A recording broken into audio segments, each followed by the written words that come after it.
Hello বন্ধুরা, আজকে আমি চলে এসেছি তোমাদের সাথে নতুন একটি রেসিপি নিয়ে। আজকে আমি তোমাদের সাথে শেয়ার করব কিভাবে ঘরোয়া উপকরণে কবুতরের মাংস রান্না করা যায় খুব সহজে। প্রথমে আমি একটি কড়াইতে তেল গরম করে নিব। তেলটা পরিমাপ মতো দিবেন। এবারে দুটো লবঙ্গ আর একটা গোলমরিচ দিয়ে দিব। তার সাথে আগে থেকে কেটে রাখা পেঁয়াজ কুচি দিব।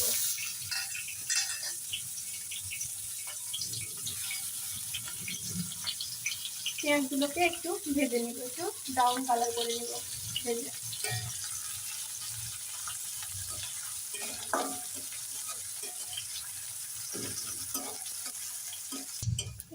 দেখতেই পাচ্ছেন পেঁয়াজটা প্রায় ভাজা ভাজা হয়ে এসেছে। পেঁয়াজ থেকে কাঁচা গন্ধটা এখন আর ছাড়ছে না। আমরা এখানে মশলা অ্যাড করব। আমি আগে থেকে একটি মশলা তৈরি করে রেখেছি।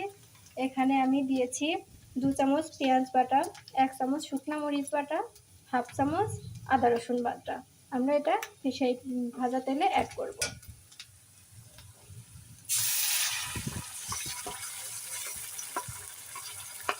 এবারে কিছুক্ষণ তেল ছাড়া পর্যন্ত ভেজে নেবেন, যতক্ষণ না পর্যন্ত মশলা থেকে তেল ছেড়ে দেয়। 2 মিনিট ভেজে নেওয়ার পরে দেখতেই পাচ্ছেন এখানে তেল ছেড়ে দিয়েছে মশলা থেকে। এবারে আমরা এখানে অ্যাড করব হাফ চামচ ধনিয়ার গুঁড়া এবং হাফ চামচ জিরার গুঁড়া।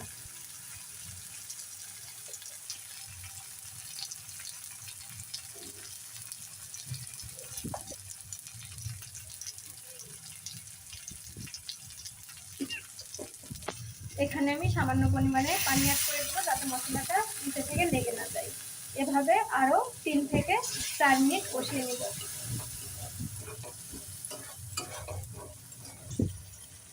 এবার আমি এখানে সামান্য লবণ অ্যাড করব।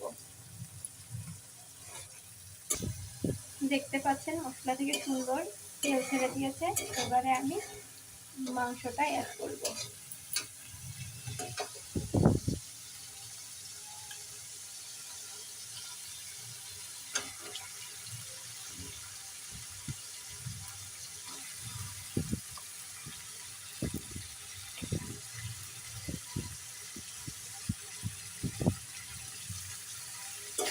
এভাবে মাংস দেওয়ার পরে 3 থেকে 5 মিনিট সুন্দর করে মশলার সাথে কষিয়ে নেব।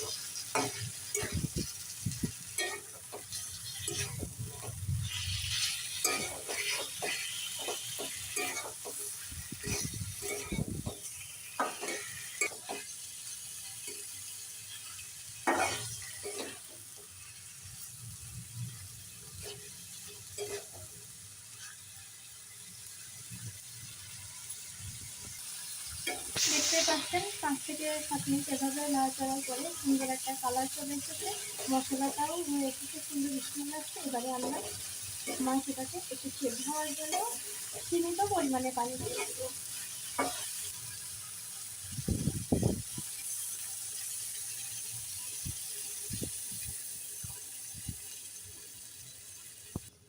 পানি দেওয়ার পরে এভাবে আমরা আরও 5 মিনিট ফুটিয়ে দেব, যতক্ষণ না মাংস রান্না হয়ে যায়। আর তার সাথে আমরা টেস্ট করে লবণটাও দিয়ে দিব। যদিও প্রথমে মাংস কষানোর সময় আমি সীমিত লবণ দিয়েছি, এবারে আপনারা টেস্ট করে দিতে পারেন। আপনাদের টেস্ট অনুযায়ী লবণ দিয়ে দিবেন। যে যতটুকুনি পরিমাণে লবণ খান, আমি একটু কম লবণই পছন্দ করি, আমি আমার মতো করে দিয়ে নিচ্ছি।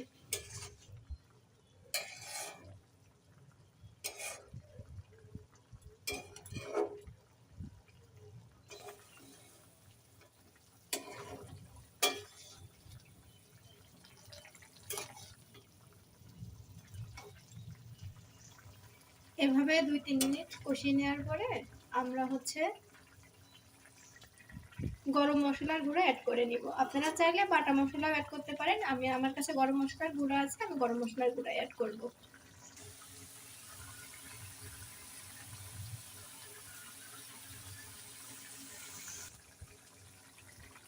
এবারে আমি গরম মশলার গুঁড়োটাকে অ্যাড করে নিয়ে 30 সেকেন্ড মতো একটু নাড়াচাড়া করে নিয়ে মাংসটা নামিয়ে নেব।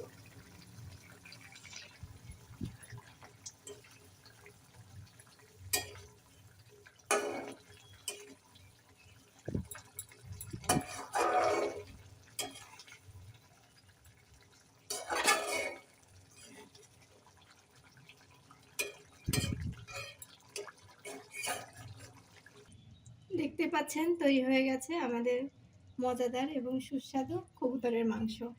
ধন্যবাদ সবাইকে।